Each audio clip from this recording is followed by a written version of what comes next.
Prime debate में आपका स्वागत है। हम जब भी कुछ लिखते बोलते हैं तो उसका एक मकसद होता है, वो ये कि हम अपनी बात सबके सामने रखना चाहते हैं और ये भी लाजमी है कि वो बात सबको पसंद नहीं आ सकती। तो क्या फिर हमें अपनी जुबान, अपने विचारों पर लगाम लगा देनी चाहिए? क्या किसी की पसंद नापसंद को देखते हुए हमें अपनी सोच के पर कुतर देने चाहिए? जानेंगे आज की प्राइम डिबेट में।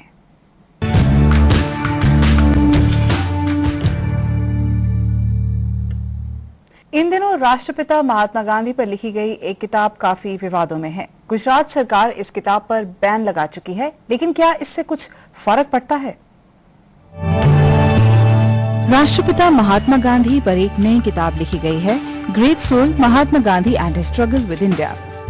किताब का नाम बता रहा है कि वो क्या बखान करती है, लेकिन जिन्होंने इसे पढ़ा है उनके मुताबिक इसमें बापू और एक जर्मन नागरिक हर्मन कैलेनबैक के बीच समलैंगिक रिश्ते का जिक्र है। इस आधार पर गुजरात सरकार ने इस किताब पर बैन लगा दिया है। हालांकि किताब के खिलाफ जोसेफ लेलेल का कहना है कि ये विवाद आधारहीन है। वो इसलिए क्योंकि पढ़ने वाले ने एक व्याख्या का गलत मतलब निकाला है। बहरहाल ये पहली बार नहीं कि ऐसा हो रहा है। अब तक ऐसी कई किताबें बैन की जा चुकी हैं, चाहे वो किसी राजनेता पर लिखी गई किताब हो या फिर धर्म पर। पढ़ने वालों ने जो मतलब निकाला, किताब को उसी तरह देखा गया। ये आम बात है कि सबकी सोच अलग होती है। जाहिर है कि सब किसी के लेखन का अलग मतलब निकाल सकते हैं।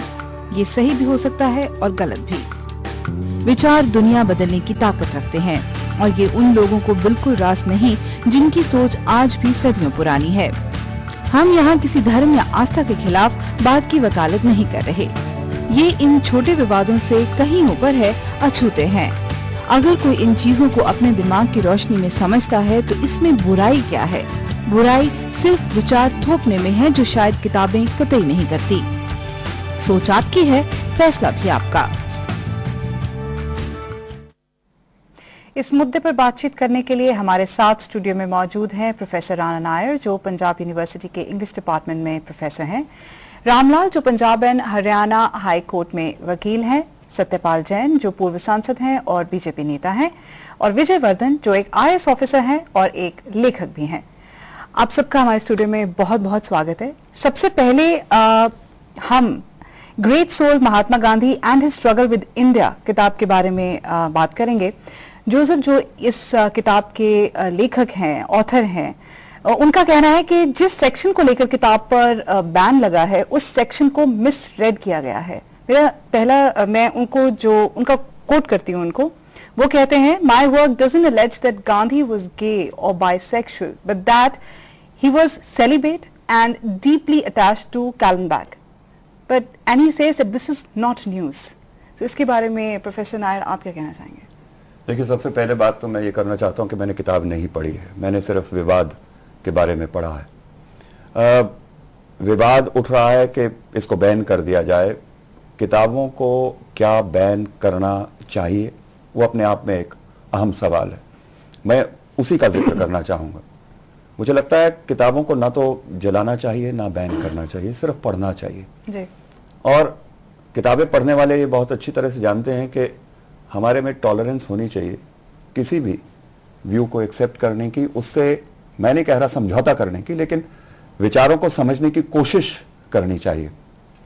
जनरली जब भी बैन लगे हैं, एक बड़ा लंबा इतिहास है, आप देखिए, उसको खोल के आप देखेंगे कि जब भी बैन लगा है एक प्रेमेच्योर एक्ट रहा है। ये किताब पढ़ी नहीं गई है, कुछ लोगों ने एक्सट्रैक्ट्स पढ़े हैं। ये बात सलमान रश्दी की सैटेनिक वर्सेस पर भी उतनी ही लागू होती है। शहाबुद्दीन जनाब ने थोड़े से एक्सट्रैक्ट्स पढ़े थे, उसके बेसिस पे उन्होंने पार्लियामेंट में ये प्रश्न उठा दिया कि इसको बैन कर दिया जाए। मुझे लगता है कि किताबों को खुले रूप से सामने आना चाहिए। लोगों को इस तरह की स्वतंत्रता देनी चाहिए कि वो अपने विचार उस किताब के बारे में बना सके। मैं एक बार सत्यपाल जी से पूछना चाहूंगी कि आप इसके बारे में क्या ख्याल रखते हैं? जिस मुद्दे को लेकर ये जो किताब पर बैन लगा है, तो क्या आप कहेंगे कि जैसे कि जोसेफ के सपोर्टर्स हैं, उनका कहना है कि even if it could be prove that such a relationship existed, so what, no relationship could diminish Gandhi's historical significance. मैं प्रोफेसर साहब की बात से काफी हद तक सहमत हूं, लगभग पूर्णतः मैं सहमत हूं। आमतौर पर किसी भी किताब को, किसी भी विचार को प्रतिबंधित नहीं किया जाना चाहिए। उन पर चर्चा हो, किसी की सहमति हो सकती है, किसी की असहमति हो सकती है, इसमें कोई दो राय वाली बात नहीं है। लेकिन इसके साथ साथ हमको इस बात का भी ध्यान रखना पड़ेगा कि अभिव्यक्ति की स्वतंत्रता के अधिकार के साथ साथ आपका जहां भी अधिकार है वहां कर्तव्य भी है। कोई भी अधिकार अपने आप में पूर्ण रूप से पूर्ण नहीं है। आपका बोलने का अधिकार है, लेकिन बोलने के अधिकार में आप किसी को गाली नहीं दे सकते। आपका चलने का अधिकार है, लेकिन इस चलने के अधिकार में आप गलत दिशा में नहीं जा सकते हैं। ये जो विवाद आया, मैं सीधे उसी बात पर आ रहा हूं जी। महात्मा गांधी जी की विचारधारा के संबंध में, उनके कार्यप्रणाली के संबंध में मतभेद हो सकते हैं। बहुत सारे लोग हैं जो अहिंसा के रास्ते को सही भी मान सकते हैं, बहुत सारे लोग हैं जो उसको सही नहीं भी मान सकते। बहुत सारे लोगों का कहना है कि स्वतंत्रता हमको महात्मा गांधी जी के प्रयासों से मिली। कुछ लोगों का राय यह भी हो सकती है कि उनके कारण से नहीं मिली, क्रांतिकारी के कारण से मिली। लेकिन मैं जो एक बात, जैसा आपने कहा मकसद का प्रश्न आपने किया, आज उनके जाने के 40, 50, 60 साल के बाद उनकी पर्सनल लाइफ के बारे में जो बात कही जाने की कोशिश की गई है इस किताब में, मैं चाहता हूं कि उसका पर्पस क्या है, मैं जानना चाहता हूं। कोई व्यक्ति बाइसेक्सुअल है, होमोसेक्सुअल है, किसी के साथ संबंध है, आज भी उसकी कोई रेलेवेंस नहीं है। आज महात्मा गांधी के बारे में बात कही गई है। श्रीमती इंदिरा गांधी हमारी प्रधानमंत्री रही हैं, पंडित जवाहरलाल नेहरू प्रधानमंत्री रहे हैं, बहुत सारे ऐसे राजनेता रहे हैं। कल को 10 वर्ष के बाद कोई व्यक्ति उनके संबंध में कोई ऐसी बात कहेगा तो क्या समाज उसको स्वीकार करेगा? अगर उन्होंने ये बात कही होती है कि मैं महात्मा गांधी के लाइफस्टाइल से सहमत नहीं हूं, फिर आप किताब बैन करें तो समझ में आती है कि ठीक नहीं। अगर यही एक भारतीय ऑथर ने लिखा होता, तो मैं जो व्यक्तिगत किसी के जीवन के संबंध में टिप्पणी है, मैं वैसे भी कहता हूं उसको कि राजनेताओं के, विचारकों के, बड़े महापुरुषों के संबंध में इस तरह की विवादों में उनको लाना, मैं समझता हूं कि ये कोई भी लेखक को ना तो शोभा देता है और ना ही इस मामले को हमें एनकरेज किया जाना चाहिए। सरकार की अपनी मजबूरी होती है, जब कोई विषय को लेकर लॉ एंड ऑर्डर की प्रॉब्लम आती है, दो समुदायों की भावनाओं में कहीं आहत होती है, यहां तो सारा का सारा समुदाय भावना आहत हुई है। मुझे लगता है कि उस स्थिति में, जैसे हम लॉ में किसी को फांसी देनी हो तो rarest of the rare case में देते हैं, हर केस में फांसी नहीं देते हैं, ऐसे ही rarest of the rare cases में बुक या विचार को बैन करने की बात आनी चाहिए, आमतौर पर नहीं हो। और इस किताब के संबंध में जो सीधा विवाद आया है, मैं समझता हूं कि इसको लिखने का कोई इस समय औचित्य नहीं था, इसका कोई जस्टिफिकेशन नहीं है। ये कल को किसी के बारे में भी हो सकती है। मान लो लेखक के बारे में ही कल कोई आदमी और आर्टिकल लिख दे, बिल्कुल आपकी सेक्सुअल लाइफ कैसी है, आपकी खाना पीना कैसा है, आप वेजिटेरियन है, नॉन वेजिटेरियन है, ये विषय मुझे लगता है कि, और खासतौर पर उन लोगों के बारे में जो अब दुनिया से जा चुके हैं, जो महापुरुष है, राष्ट्रपिता बोलते हैं। विजय जी, आप इसके बारे में क्या ख्याल रखते हैं? आप एक ऑथर हैं।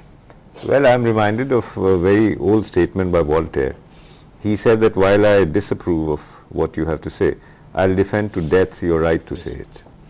So, having said that, I think there is a great case made out for self-censorship also.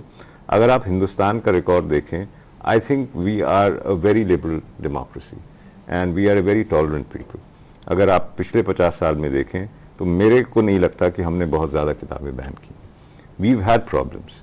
I think the problem comes when an author deliberately, either to push the sales of his books, to sensationalize something, or is biased about something. So when you begin writing with a bias, you have a problem. I'm reminded, it's not an exact parallel, that a very prominent leader wrote a book called Worshipping False Gods on B.R. Ambedkar Sahab. Right. And if you read the entire book, because I have not read this book, I have been a student of history, in the 800 pages, not a single good thing has been said about a great leader, which greatly outraged the sentiments of millions of people for whom he's an icon, he's a lighthouse. Now, while no one is perfect, you have been a leader in a time of history, and in hindsight you can point out so many things. But if you begin with the assumption to sensationalize something, or you write with a bias, then there is a problem. And I think the government is well within its right in such a case to step in. अब ये बताइए कि आप क्या इस बात से मेरे साथ सहमत होंगे कि कभी कभार ऐसा भी होता है जो बुक्स बैन की जाती हैं, उनको उनमें जो एक्सप्रेशन होता है उसको मिसरेड या उसको समझा नहीं जाता अच्छे से? I was reading in the newspapers that the great grandson of Mahatma Gandhi ji, Tushar Gandhi himself has said that banning this book would be a greater insult to Gandhi ji than the author or the book intended to, because he himself didn't believe in suppressing anybody's thoughts. But I think any such insinuation, if it is unfounded and if it hurts the people, especially Gujarat where it's been banned, where he came from, right, I think the government took a call. I don't find anything wrong in it. And if you see Western democracies, Europe, America, whole lot of books are banned over there. when the government feels that it could potentially outrage the sentiments of people.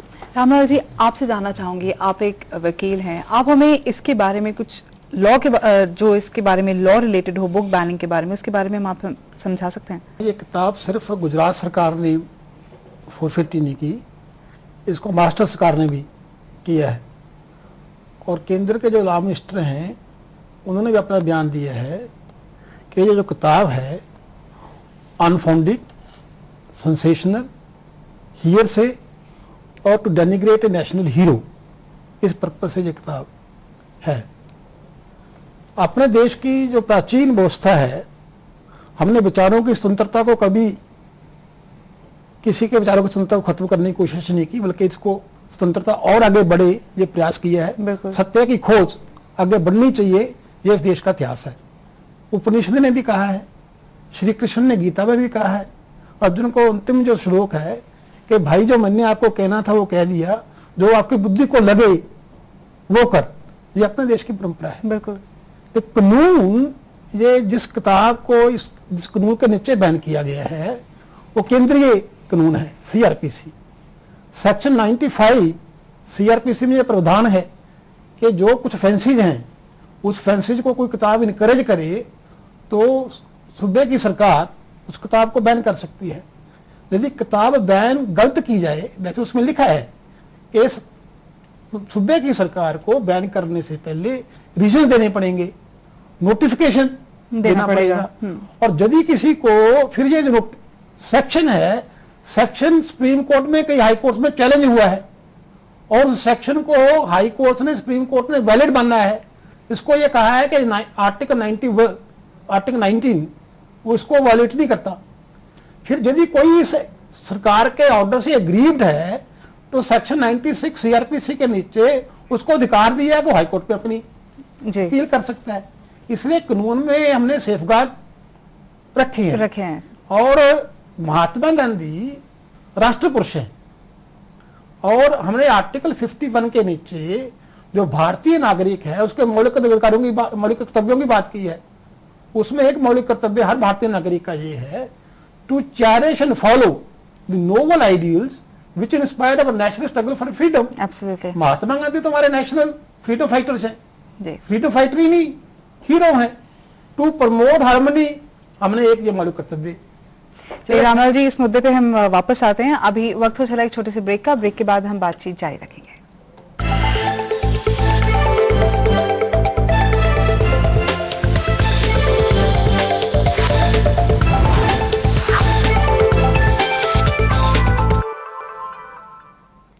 Break के बाद आपका स्वागत है। हम बात कर रहे हैं किताबों पर आए दिन लगने वाले प्रतिबंधों की।